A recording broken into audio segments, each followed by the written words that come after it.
Welcome आप सबों का मेरे चैनल पर स्वागत है। अस्सलाम वालेकुम रहमतुल्लाहि व बरकातहू। आज हम जो आपको जानकारी देने वाले हैं आपको वो बहुत ही कीमती और बहुत ही मुफीद है आप लोगों के लिए, तो गौर से मेरी बात सुने और समझें। हमारे देश के अंदर जो हिंदू मुस्लिम के बीच में इतना भेदभाव और टकराव जो है, इसकी वजह क्या है? बुनियादी वजह आपको लगता होगा कि इसकी वजह सियासत है, लेकिन नहीं, सियासत तो बात की चीज़ है। इसकी जड़ जो बुनियाद है वो आइडियोलॉजी है और नज़रिया है। कौन सी आइडियोलॉजी, कौन सी नज़रिया? वो नज़रिया और आइडियोलॉजी है वो सोच, वो हिंदुत्व। हिंदुज़म और हिंदुत्व, इन दोनों में फ़र्क है। हिंदुज़म एक बहुत ही पुराना मज़हब है, लेकिन हिंदुत्व एक पॉलिटिकल आइडियोलॉजी है।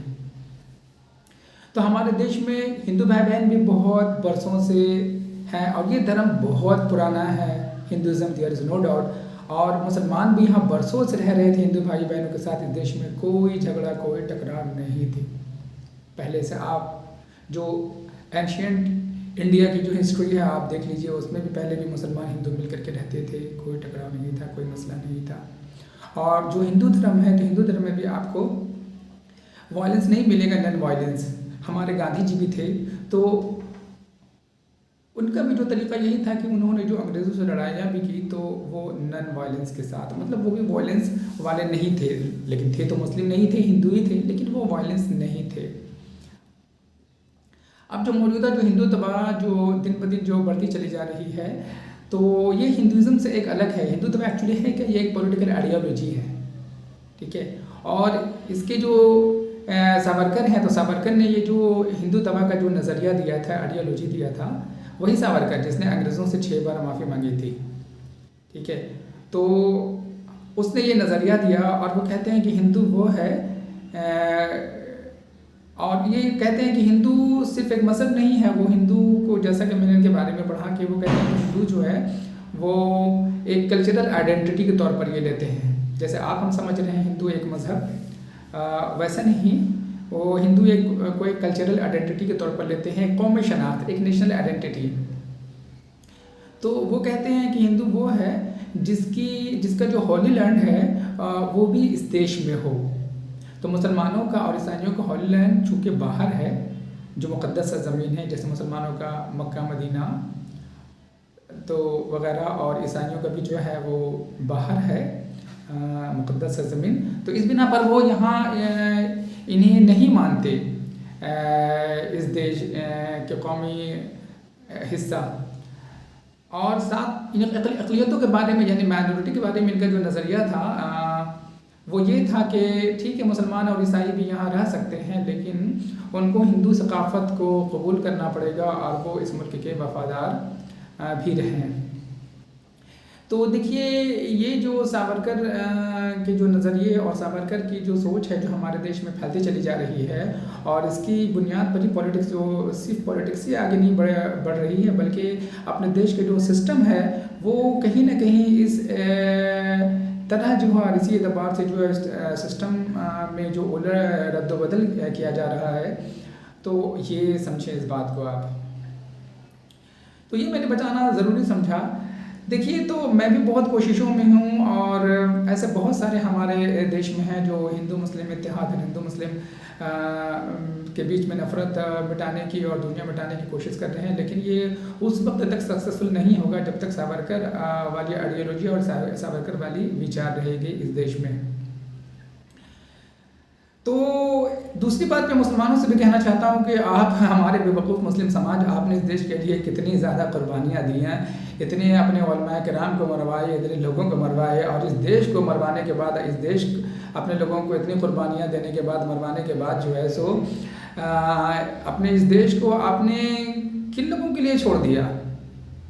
कुर्बानियाँ आपकी, और मरे सारे आपके लोग, आपके लीडरान, आपके उलमाए किराम, और उसके बाद इतनी सारी कुर्बानियाँ देने के बाद आपने इस देश को किन लोगों के लिए छोड़ दिया? ऐसे लोगों के लिए जो आपकी वफ़ादारी पर ही शक कर रहे हैं और आपकी वफ़ादारी पर ही सवालिया निशान उठा रहे हैं, और आप ही जो है सो आप पर ही जो वफ़ादारी के बारे में ना जाने और क्या क्या बातें भी निकल चुकी है। तो आपने देखिए हमारे हिंदुस्तानी बेवकूफ़ मुसलमानों, आपने पाकिस्तान को भी इनकार किया और करना भी चाहिए, लेकिन ये देखिए कि ये सब का नतीजा क्या निकल रहा है। आपकी देश में इतनी कुर्बानियाँ होने के बावजूद आपने जो देश को छोड़ा, ऐसे लोगों के लिए, तो ऐसे लोग इस देश पर और इस देश के सिस्टम पर कब्जा जमा लिए जो कि आपकी देशभक्ति पर ही न सिर्फ सवालिया निशान खड़ा कर रहे हैं, और आपको बल्कि एक बाज़ाब्ता एक देश में एक ऐसी आइडियोलॉजी वो जो है सो दिन ब दिन बढ़ती चली जा रही है, और उसकी बुनियाद पर जो है एक सियासी पार्टी और एक संगठन तो बढ़ ही रहा है आगे, और साथ साथ जो है सो पूरे जो देश का न सिर्फ सिस्टम बल्कि पूरा जो समाजी माहौल है, नज़रियात, वो भी दिन ब दिन उसी एतबार से ही बढ़ता चला जा रहा है, जो बिल्कुल आपके ख़िलाफ़ में आपके, और ऐसे खिलाफ में जो आपको पूरी तरह से इंडियन नहीं मानता, जो आपको पूरी तरह से इस देश का नहीं मानता। तो कॉन्स्टिट्यूशन लाख आपको बराबरी का दर्जा दे, लेकिन जब ऐसे विचार रहेंगे न सिर्फ गवर्नमेंट के अंदर बल्कि समाज के अंदर भी, और ऐसी आइडियोलॉजी पनपती रहेगी, तो फिर कहाँ से हो सकेगा। तब तो हम पता समझ लीजिए कि हमारे सारे मुसलमान भाई, आप तो अपने ही देश में गैर हो गए, आप तो अपने ही देश में आप दोयम दर्जे के नागरिक हो गए, क्योंकि जो सावरकर की जो आइडियोलॉजी है वो आपको दोयम दर्जे का नागरिक का वही एहसास, वही फील देती है, और उसी तरह का माहौल बनाती है कि आपको बराबरी नहीं।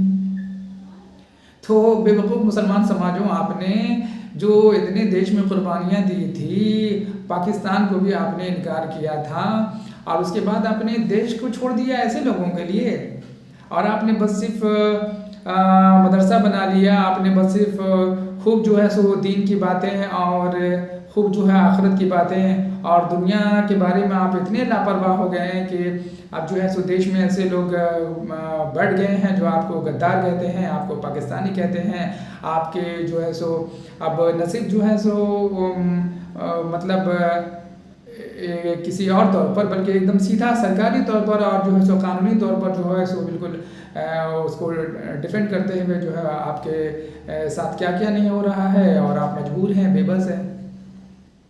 तो मैंने आपको बेवकूफ़ मुस्लिम समाज कहा है, माफ़ कर दीजिएगा, बट रिजल्ट यही बताता है। तो देखिए अब करना क्या है, देखिए हम ये साफ बोल दे रहे हैं। अच्छा, खुशी की बात यह है कि हमारे देश के अंदर जो बहुत सारे हिंदू भाई बहन हैं वो आरएसएस के भी ख़िलाफ़ हैं, बीजेपी के ख़िलाफ़ है। सभी जो हमारे हिंदू भाई बहन हैं वो सावरकर की आइडियोलॉजी को नहीं मानते।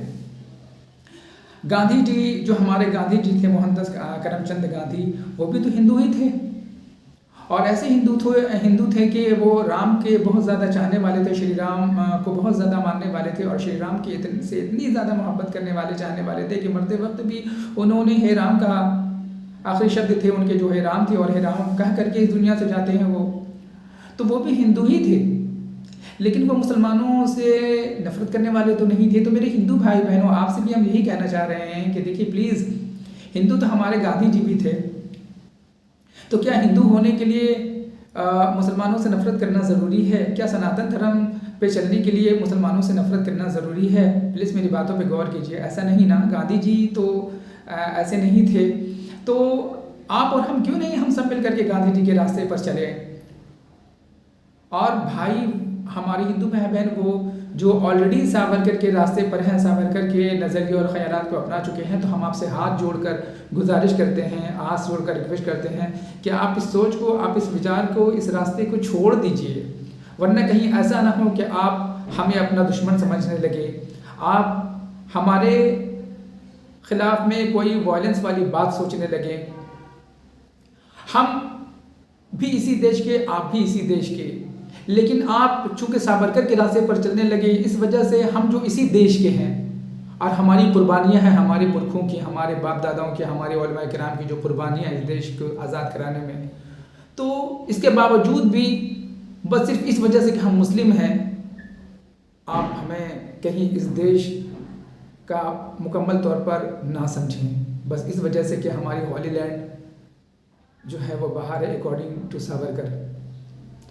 तो प्लीज़ हम उन सारे हिंदू भाई बहनों से गुजारिश करेंगे कि आप भी आ जाएं उस रास्ते पर।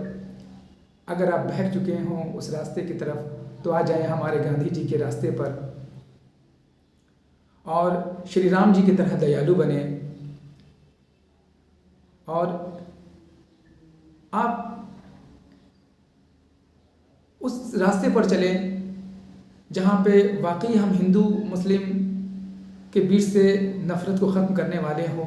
और अपने चैनल पर मैंने कई बार जो है सो हिंदू मुस्लिम की बात इसी वजह से किया है और कर रहा हूँ और करता रहूँगा, क्योंकि हम जो इंडियन मुस्लिम हैं ना, और जो हमारे देश के में जो हिंदू भाई बहनें हैं, देखिए आपको एक दूसरे को समझना बहुत ज़रूरी है। इसलिए कि इस देश के अंदर हिंदू मुस्लिम जो मिल करके रहते हैं, कई दोनों कम्युनिटी के बीच में जो है वो बिजनेस रिलेशन है, पास पड़ोस हैं, आपस में समाजी ताल्लुकात भी है। तो एक दूसरे को समझना और एक दूसरे के बारे में सोच करके चलना ज़रूरी है, इग्नोर करके नहीं चला जा सकता। और इसी वजह से मैंने अपने सोशल जो अपना जो यूट्यूब चैनल है उसमें अक्सर दोनों कम्युनिटी की बात किया है मैंने आपके बारे में भी, इसलिए कि हम इस देश के अंदर जो रह रहे हैं तो अपने हिंदू भाई बहन